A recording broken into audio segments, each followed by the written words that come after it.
Sejam bem-vindos ao Escavador do Conhecimento. O tema de hoje será análise e interdisciplinaridade. Braudel já dizia: um novo mundo, por que não uma nova história?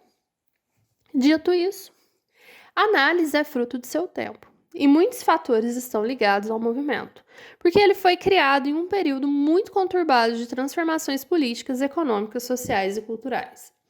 Cada geração da escola de análise vai refletir nas pesquisas, nas suas escolhas e no tempo histórico que estão inseridos, porque a história é filha de seu tempo. A análise surgiu aí após a Primeira Guerra Mundial e se consolidou após a Segunda Guerra. Com a morte de Mark Bloch, neste período houve a mudança do polo econômico da Europa para os Estados Unidos. Isso acarretou grandes investimentos industriais e aumento da produção. O problema é que logo à frente a superprodução deixou de encontrar mercados consumidores devido à Europa estar devastada aí, devendo dinheiro para os Estados Unidos. Sem o pagamento das dívidas e sem vender seus produtos, aumenta o desemprego. E com isso a diminuição do consumo interno. Essa foi a semente da crise de 1929. Os mercados não suportaram e muitos faliram, quebrando a Bolsa de Nova York, que foi o famoso crash de 1929. Diante da crise das marcas deixadas aí pelas duas grandes guerras, a análise cresce como um movimento historiográfico idealizado por Lucien Febvre e Mark Bloch, que em 15 de janeiro de 1929 lançam a revista Análise, História Econômica e Social, o que tornou aí um marco para a história. Inúmeras mudanças vieram a partir disso. A análise é constituída por 3 gerações. A primeira geração aí tem como seus principais nomes, Mark Bloch e Lucien Febvre. A segunda, Braudel, que assume aí essa vontade de mudança devido ao tempo histórico que eles estavam inseridos. E a terceira geração é Jacques Le Goff, e sua nova história. Nas 3 gerações de análise, houve a tentativa aí de uma história global utilizando-se de diversas ciências para que a pesquisa histórica fosse enriquecida aí com outros dados, outras fontes. A revista e seus membros buscavam modificar a forma de se pensar e produzir a história em 3 fundamentos. Primeiro, substituição da história tradicional pela história problema. Segundo, substituição da história política por uma história mais abrangente da atividade humana. Terceiro, e para realizar os 2 primeiros objetivos, se unir a outras ciências, eles utilizavam da interdisciplinariedade. A interdisciplinariedade marcou as 3 gerações de análise e foi uma contribuição do movimento. A busca por novas fontes e perspectivas não se baseiam somente na história. Eles expandiram seus estudos para outras ciências, para que outros assuntos como cotidiano, crenças, morte, infância, pudessem aí ser trabalhados na pesquisa historiográfica. Exemplo, o livro Mediterrâneo de Braudel. Peter Burke, em seu livro Escola de Análise, ele trata aí sobre a importância da interdisciplinaridade em análise. Eles ampliaram o território da história utilizando de áreas do comportamento humano e de grupos sociais negligenciados pelos historiadores tradicionais, dizia o Peter Burke. Graças a isso, ocorreram aí descobertas de novas fontes e novos métodos de estudo, associados aí a outras ciências ligadas ao estudo da humanidade, geografia, linguística, economia e psicologia. A história se enriqueceu com as outras ciências e vice-versa, mudando a pesquisa no século XX.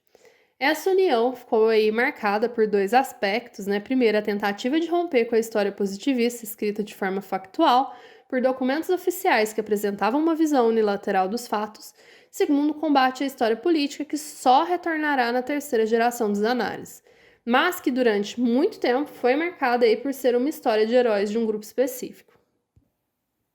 A formação da Revista dos Análises, incentivada aí essa contribuição por seus membros, eram compostos por historiadores, economistas, sociólogos, geógrafos, etc.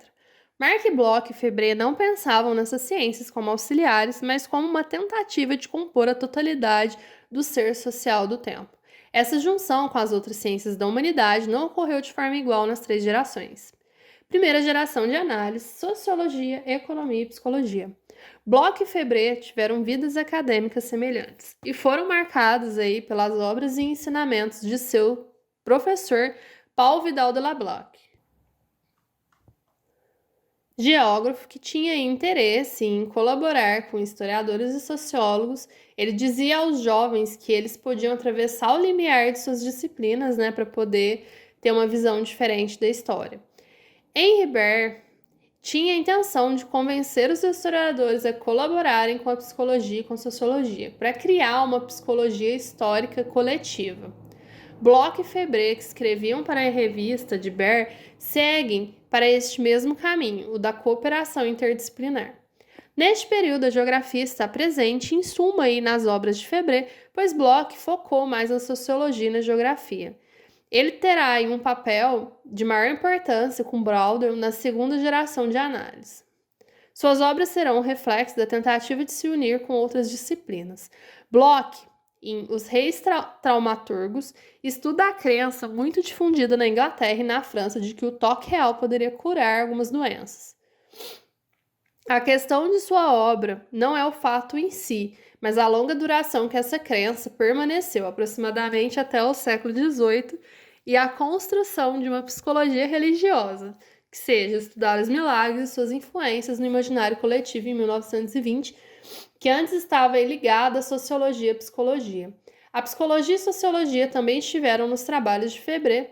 Iniciou suas pesquisas aí na geografia e mudou de rumo para estudar comportamentos coletivos ou a psicologia histórica, em suas obras sobre o Renascimento ou a Reforma Protestante. Na obra O Problema da Incredulidade do século XVI, a religião de Rabelais mostra que usar o termo ateísmo para Rabelais é um anacronismo, porque neste período não havia esse conceito de descrença. A economia compõe, então, a perspectiva dos autores, principalmente na revista de análise. Em suas publicações foram abertos espaços para vários historiadores econômicos e Marc Bloch escreveu vários livros sobre a história rural, do feudalismo até a economia e da Idade Média. Estudos sobre moinho de água, os obstáculos culturais e sociais para sua difusão e também reflexões sobre as mudanças tecnológicas como um problema de psicologia coletiva. A segunda geração de análise, geografia, demografia e história quantitativa. Após o falecimento de Febret em 1956, Braulio assume aí o seu lugar na revista e consolida o movimento de análise, mantendo grande parte dos objetivos propostos por Bloch e Febret. A história problema, história global e aberta às outras ciências. Neste período surgiu 2 novos pontos que germinaram na primeira geração: as diferentes temporalidades e a história serial, que abarca longos períodos. Braudel, ele tem uma visão interessante aos outros historiadores que irão chamar as outras ciências de auxiliares. Todas as ciências do homem, sem exceção, são auxiliares alternadamente uma das outras. Mas o que são ciências auxiliares? É quando aquela ciência não é o foco da pesquisa, então ela acaba ficando aí em segundo plano. A preocupação aí de Braudel era inserir o indivíduo e relacionar os aspectos sociais do cotidiano ao meio em que eles estavam inseridos. Por essa razão, ele propõe a geohistória, que foi essencial para a realização de seus trabalhos, principalmente o Mediterrâneo, que mostrou a região como protagonista dos eventos históricos. Ele dizia: a verdadeira matéria do estudo é a história do homem em relação ao meio. A história quantitativa na década de 1950 e 1970 já manifestava mudanças. Ela foi sentida principalmente na economia e depois na história social, invadindo aí na terceira geração o campo da história cultural. Em 1930, a estatística já era utilizada pelos economistas, mas a partir deste período, este uso aumentou e se tornou assunto central de muitas pesquisas históricas devido a 2 acontecimentos: a hiperinflação alemã, a quebra da Bolsa de Valores de 1929.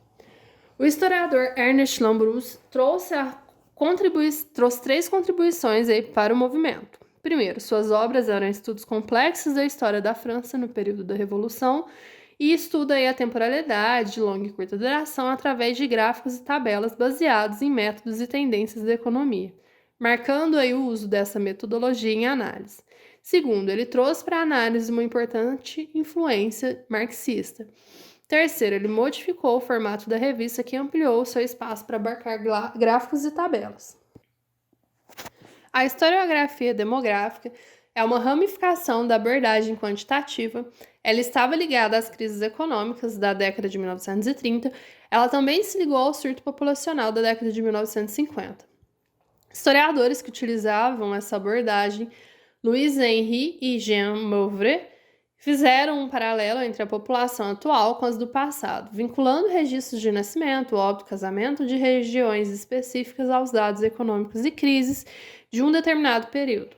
A história demográfica ela se volta à história social, incluindo aí publicações sobre o tema na década de 1960. Esses métodos se ligaram à segunda e à terceira geração de análise, unindo várias disciplinas desde história econômica até a história social, potencializando perspectivas de análise, temas e fontes. A terceira geração de análise, antropologia, psicologia social e mentalidades. A terceira geração começa a ser gestada sob os olhos de Brauner em 1968. Ela será marcada pelas mudanças culturais e paradigmas advindos da Revolução Cultural. Após 1968, em todas as historiografias do Ocidente, começou a surgir de distintas vertentes de uma história, onde o tema central é a cultura.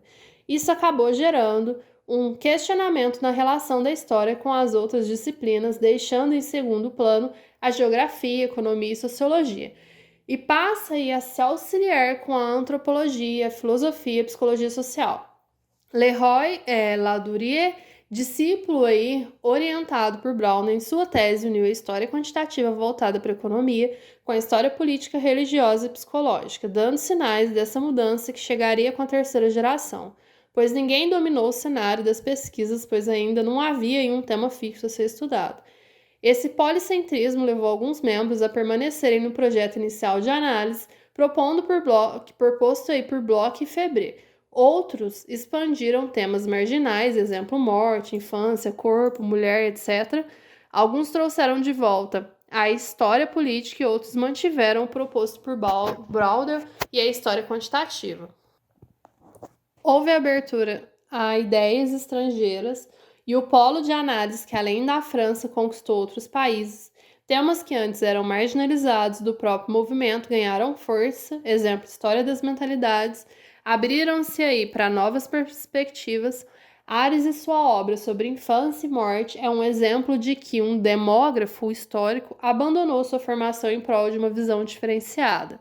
No caso dele, que lidava aí com fenômenos naturais, apesar das críticas ao seu trabalho, ele gerou um novo olhar sobre diversos temas. Com isso, surgiram pesquisas na área da sexualidade, da família e do amor. Houve a volta de uma psicologia histórica, como na primeira geração de análise. Entretanto, a tendência iniciada por Legloff e Dubh agora seguiam aí por outra direção.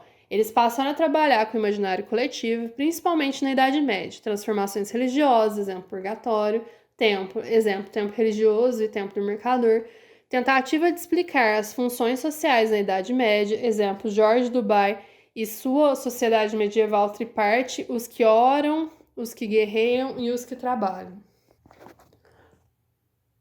O estudo da antropologia ele vem de uma crítica à história quantitativa por ser considerada reducionista.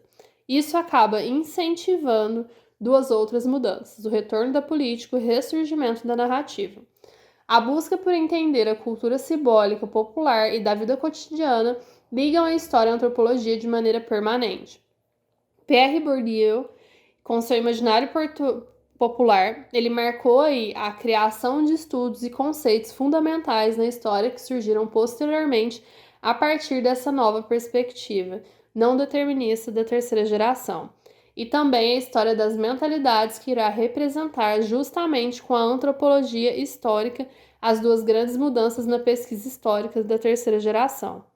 A volta da política e da narrativa se justifica aí por dois aspectos. A terceira geração busca se desvincular do determinismo de Brauder e, ao mesmo tempo, compreendem que atitudes, mentalidades e comportamentos estão relacionados ao contexto histórico vivido por aquele grupo ou indivíduo. Então, eles substituem o pensamento da história da politicagem por uma história da política e do poder. e depois a popularização da história em grandes publicações e tiragens editoriais. O surgimento de programas televisivos voltados aí para os temas históricos e a divulgação dos temas marginalizados. Os modelos historiográficos.